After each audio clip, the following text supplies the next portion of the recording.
ఇటు హోటల్స్కి కూడా ఒకసారి మనం చూస్తే యుద్ధం కారణం వల్ల ఇటు హోటల్స్కి కూడా ఎల్పిజి గ్యాస్ సరఫరా నిలిపివేతతో ఇటు బసకు సంబంధించి వాళ్ళ అకామిడేషన్కి సంబంధించి కూడా ఏర్పాట్లకు కొంత ఇబ్బంది కలుగుతుంది అంటూ, అలాగే ఈ నెలాఖరులోగా ఇటు పరిస్థితి అదుపులోకి రాకుంటే ప్రత్యామ్నాయ ఏర్పాట్లు చేస్తామంటూ ఇటు ఐపీఎల్ చైర్మన్ అఫీషియల్గా ఒక స్టేట్మెంట్ ఇచ్చే ప్రయత్నం చేశాడు. అలాగే ఇప్పటికే పలు రాష్ట్రాలకు సంబంధించిన అసెంబ్లీ ఎన్నికల నేపథ్యంలో ఇటు ఐపీఎల్ షెడ్యూల్ ఆలస్యంగా మొదలవబోతున్నట్టు తెలుస్తుంది.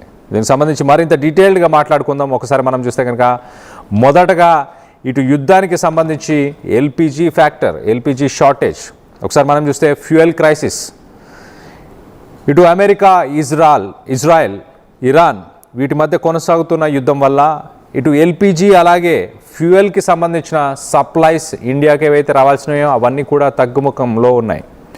ఇటు మినిస్ట్రీ ఆఫ్ పెట్రోలియం అలాగే న్యాచురల్ గ్యాస్ ప్రస్తుతానికి ఇటు ఇంటికి డొమెస్టిక్ హౌస్ హోల్డ్స్కి సంబంధించిన వాటినే ప్రస్తుతానికి అవుట్పుట్ని మాత్రమే ప్రొడ్యూస్ చేస్తుంది. ఇటు కమర్షియల్ యాక్టివిటీస్కి సంబంధించిన కమర్షియల్ ఎల్పిజిని ప్రస్తుతానికి నిలిపివేస్తుంది. దీనివల్ల ఇటు హోటల్స్ అలాగే ఇటు క్యాటరింగ్ ఆపరేషన్స్ ఎక్కడైతే మేజర్ ఐపీఎల్ హోస్ట్ సిటీస్, మనం ఒకసారి ఇటు చూస్తే చెన్నై, బెంగళూరు లాంటి సిటీస్లో already LPG shortage, commercial LPG shortage వల్ల అక్కడ హోటల్స్ అలాగే క్యాటరింగ్ సర్వీసెస్ ఇవన్నీ ఇంపాక్ట్ అయ్యాయి ఆల్రెడీ. సో ఒకవేళ అక్కడ మ్యాచ్లని హోస్ట్ చేస్తే ఎలాంటి పరిస్థితులు ఉండబోతున్నాయి, కొంత పరిస్థితులు స్టేబుల్ అయిన తర్వాతనే అక్కడ మ్యాచెస్ కండక్ట్ చేయాలి అంటూ మొత్తానికైతే సాధారణంగా ఉన్న షెడ్యూల్ని రీషెడ్యూల్ చేసే ఆలోచనలో ప్రస్తుతానికి ఉన్నట్టు తెలుస్తుంది. పోస్ట్ పోన్ అవ్వబోతుంది ఐపీఎల్ అంటూ ఇటు ఐపీఎల్ చైర్మన్ కూడా చెప్పుకొచ్చాడు. మరొక పక్క ఇటు చూస్తే రానున్న కొన్ని రోజుల్లోనే ఇటు యుద్ధానికి సంబంధించి ఇటు బెంగళూరు కూడా ఒకసారి మనం చూస్తే బెంగళూరులో 2025లో ఏదైతే ఫైనల్ మ్యాచ్ తర్వాత కప్పుని తీసుకొని అక్కడికి వెళ్ళినప్పుడు ఆ సెలబ్రేషన్స్లో 11 మంది క్యాజువాలిటీస్ ఉండడంతో మొత్తానికైతే ఆ స్టేడియం మొత్తాన్ని అక్కడ ఉన్న ఇన్ఫ్రాస్ట్రక్చర్ని అలాగే కొంత రూల్స్ అండ్ రెగ్యులేషన్స్ని కూడా ఇటు బెంగళూరుకి సంబంధించిన చిన్నస్వామి స్టేడియంలో కూడా ప్రస్తుతానికి రిస్ట్రిక్షన్స్ ఉన్నాయి. అక్కడ పర్మిషన్స్ తీసుకోవడానికి కూడా టైం పడుతుంది. ఇంకో పక్కన ఇటు జైపూర్కి సంబంధించి సేఫ్టీ ఫ్లాగ్స్ ఒకసారి మనం చూస్తే రాజస్థాన్ రాయల్స్ కొత్త ప్లేస్ని వెతుక్కుంటుంది. రాజస్థాన్ క్రికెట్ అసోసియేషన్తోని రాజస్థాన్ రాయల్స్కి అస్సలు పడట్లేదు. సో వాళ్ళు ఇటు పూణేకి షిఫ్ట్ అవుదాం, లేకపోతే అస్సాంకి సంబంధించిన గౌహాతికి షిఫ్ట్ అవుదాం అంటూ ఇటు ప్లాన్ చేస్తున్నారు.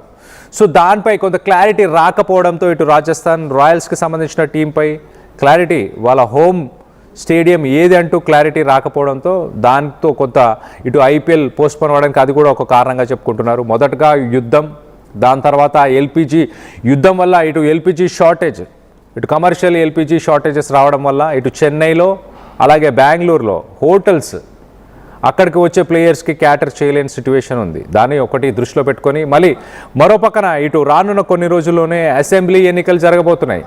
ఎక్కడెక్కడ ఇటు వెస్ట్ బెంగాల్ కావచ్చు, ఇటు తమిళనాడు అలాగే ఇటు అస్సాం, ఇలా కొన్ని రాష్ట్రాలలో ఇటు అసెంబ్లీ ఎన్నికలు జరగబోతున్నాయి. అసెంబ్లీ ఎన్నికలు జరుగుతున్న సమయంలో ఆ రోజు కనుక ఒకవేళ పోలింగ్ డే కనుక ఉంటే కనుక ఆ రోజు స్టేడియంకి సెక్యూరిటీని అలాగే సేఫ్టీ ఆఫీషియల్స్ వీరందరినీ కూడా గవర్నమెంట్ ప్రొవైడ్ చేయలేని పరిస్థితి. సాధారణంగా ఐపీఎల్ మ్యాచ్ అంటేనే దానికి ఎంతో దానికి ఆఫీషియల్స్, సెక్యూరిటీ ఫోర్సెస్ వీళ్ళందరూ కూడా అవసరం. అలాంటిది బీసీసీఐ వీటిని ముందుగా ఒకవేళ డిసైడ్ చేస్తే దాని తర్వాత ఎలక్షన్ కమిషన్ ఓటింగ్కి సంబంధించిన షెడ్యూల్ని అంటే పోలింగ్కి సంబంధించిన షెడ్యూల్ని కనుక రిలీజ్ చేస్తే అవి రెండు క్లాష్ అవ్వడం వల్ల మొత్తానికైతే కొంత ఇబ్బంది కలిగే అవకాశం ఉందంటూ హోల్డ్ చేస్తున్నారు. ఇటు ప్రస్తుతానికి ఫేజ్ 1, ఫేజ్ 2 రెండు ఫేజులుగా ఇటు ఫేజ్ 1, ఫేజ్ 2 అంటూ మొత్తానికి ఐపీఎల్ని విభజించి 2 ఫేజుల్లో కండక్ట్ చేద్దామంటూ ఇటు ఐపీఎల్ ప్లాన్ చేస్తుంది. మొదటి ఫేజ్కి సంబంధించి 10-15 రోజుల ప్రణాళికని మొదటగా ఇస్తాము. దాని తర్వాత ఎలక్షన్ కమిషన్ డేస్ని ఏదైతే ఎలక్షన్ కమిషన్ డేస్ ఆ పోలింగ్ ఓటింగ్ డేస్ని వాటిని అనౌన్స్ చేసిన తర్వాత సెకండ్ ఫేజ్కి సెకండ్ ఫేజ్కి సంబంధించిన డేట్స్ని ఇస్తామంటూ ఇటు ఐపీఎల్ చైర్మన్ చెప్పుకొచ్చే ప్రయత్నం చేశాడు. IPL chairman Arun Dhumal has confirmed that the governing council is actively reviewing the evolving situation. మరో పక్కన ఇటు ఎల్పిజి షార్టేజ్కి సంబంధించి ఆయన మాట్లాడుతూ ఎల్పిజి షార్టేజ్ వల్ల మరి ఎలాంటి పరిస్థితులు ఎదుర్కొనే అవకాశం ఉందో వాటిని రివ్యూ చేస్తున్నాం ప్రస్తుతానికి. రానున్న